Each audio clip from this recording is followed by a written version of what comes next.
I think central banks, including the ECB, are caught in a vice a little bit here. And we were just talking. You were just talking about the challenges that inflation is still, a concern in the economic backdrop.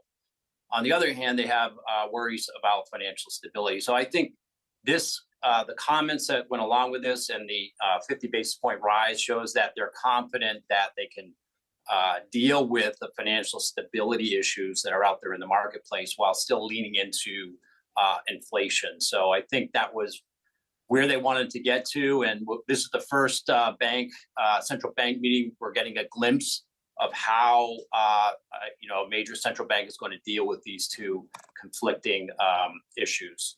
Well, let me pick you up on that point. I mean, do you think that there is read across, given that the ECB has been the first to go? We've got the Fed next week, and everybody's wondering what the Fed is going to do. Do you think that this is foreshadowing?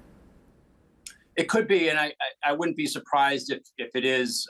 Every central bank is going to make their own decision. There's a little bit of differences, but I think it's important to put into perspective what the financial stability issues are and what they are not. And they are not permanent impairment in balance sheets like we had in 2008. There aren't big holes on the balance sheets of banks that need to be filled.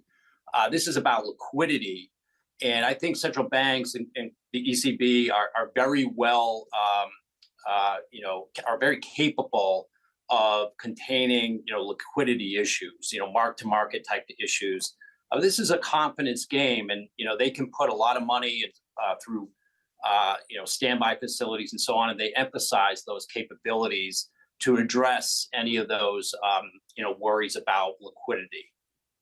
Interesting. So I guess in a way, the experience that the ECB has had in managing crises, liquidity and credit crises in the past could put them in pretty good stead.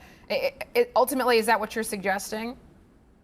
Yes, I mean, we can't, get too comfortable with that. It's a game of confidence, right? And as you continue to tighten, you can, exacerbate some of those problems, those mark-to-market issues.